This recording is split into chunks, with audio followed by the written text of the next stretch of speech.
Hi and welcome to RC Aviation, and today we have the Taranis Qx7s. I have had these transmitters for about 5 months now, so this is kind of a review after I've had them and tested them for a while, just to see if they hold up and actually are what they say they are. I have got 2 transmitters because I use one for buddy boxing on a plane. I also use one of them for flying my quads. Right, so first off, let's just state all the specs and have a look at them. So overall, you've got 6 switches. You've got 2 long 3-position switches here. You've got 2 short 3-position switches here. On the back here you've got a 2-position switch. On the back you've got a reflex switch. This is what I use for buddy boxing when I want to let the other person take control of the plane. Also you've got 2 slider switches here. This is useful for perhaps putting flaps on a glider. The transmitter comes with quad ball bearing gimbals installed. On the bottom you've got a smart port, an SD card reader. That is there so you can expand the number of model memories you can have on the transmitter. And also you've got a little USB port here. With the USB port you can easily configure the transmitter using OpenTX. And on the back you've got a module bay. This is so you can put a crossfire module on the back or something similar. I have heard that some modules do not work well. It just depends on what quality of module you get, because some can experience a lot of fail safes and that sort of thing. So you just want to be careful when using a module basically. On the back it has 6 AA's. You can actually put a LiPo in if you want to recharge the batteries. On the back, one of these batteries kept on popping out. I don't know if this was a manufacturing defect or something, so I had to put a bit of double-sided tape. It's a bit like foam, so that just stopped it from popping out. I shouldn't really have to do that, but that was a problem with this transmitter. You've got a speaker here, and you can actually program this transmitter to control 16 channels. Also on the antenna, just if you don't know, it's probably not the best idea to keep out flat like that. It's probably best to keep it here, because the signal comes best out the sides like that. But a lot of people do stick the antenna straight towards the model, and actually that part is the weakest signal. That part has the weakest signal coming straight out of it. So you want to be about that angle. So when you're holding it, you've got good signal coming out of all areas like that. Overall, I do like the black colour of this transmitter. You can get it in white, orange and blue and a few different colours. I think the white would look alright too.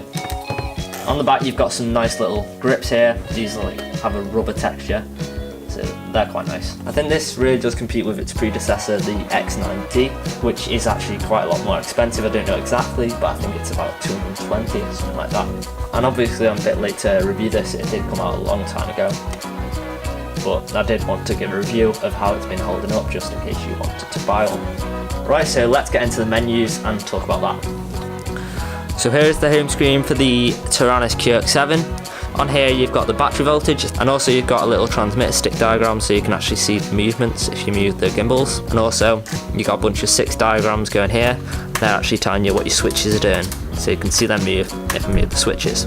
If you twist the slider right, you just get a few more menus. Also you've got your trim centers here, so you can actually see how much you put trim in.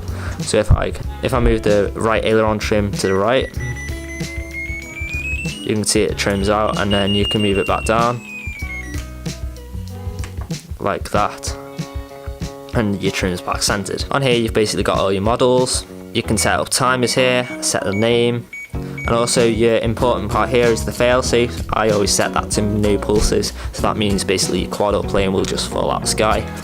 You've got your trainer port. This is what I use to connect my other Qx7 to this Qx7 using the trainer lead, and that allows me to buddy box someone in the air. You can switch the internal RF off if you're going to be using a module on the back in the module bay, and you can set all sorts of warnings on this page and stuff like that. And over here you've got flight modes, inputs, mixer, outputs, curves, logical switches, special functions, custom scripts, telemetry, and a display to say what's on the display. This part you can say what's on there. Right, so that's pretty much all for the menus. Let's get back to the bench.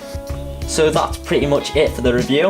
As I said, I've been using these Qx7s for the last 5 months, and I have not had any problems except for that little one with the battery bay, where I had to put that little bit of double-sided foam tape in order to keep the battery in the middle, and I think that was just a manufacturing defect. Overall they do feel, I think the quality is very nice. You can open the backs up and adjust the spring tension for the gimbals, and if you remove one fly you can actually adjust the positions to have your throttle on the other side. On the back they've got a nice little metal bar that makes it easy to hang it up on the wall. If you just put a screw in, you can just dangle it off, and that makes quite a nice little stand. I've printed off these little gimbal protectors, and I've actually printed off a little antenna protector for the top, and that makes it really easy to transport these in a bag without having to carry the massive box that comes with them, and you can also keep them nice and protected. Here is the Qx7. This is probably the second transmitter that I ever bought, and this is probably, I would say, better for flying RC planes. The gimbals are much nicer, and the menus are more intuitive. But if you're looking to be a bit more advanced and you maybe have a bit of experience, and also if you're flying a quad, I'd say probably the FR Sky Qx7s are the better choice compared to the DX6. With the DX6, fail-safes on my quad with the X10 Plus were always an issue, but I've not had one issue with the FR Sky Qx7s. But as I say, for planes, I do like the DX6. So for quads, I prefer the Qx7s. Also, the Qx7s are much cheaper than the DX6. The DX6 is about 170 GBP, and the FR Skies are around 90 GBP, around 190, and I think these have a lot more functionality. Menus are a bit harder to get around, but as long as you get your head around that, you're absolutely fine with the Fries guys. So thanks for watching this week's video. I'm sorry, but in the past I've not really been uploading too much and too regularly. I might be putting a few more videos up every week now it's summer. So in the future I'm probably just going to be uploading sometime in the week and not every Tuesday per se, because if I'm making multiple videos through the summer, it makes sense to just upload them when I finish them. Watching this video, and if you do like my content, please subscribe, hit the notification button if you want to. A like would be appreciated, and if you've got any questions about these Qx7s, or you want me to do a review on my CR10 that I've got around December, please leave a comment below, and I'll get back to you very soon, and I'll try and make a video if you want one made. Right, so thanks for watching, and I'll see you next video. Bye.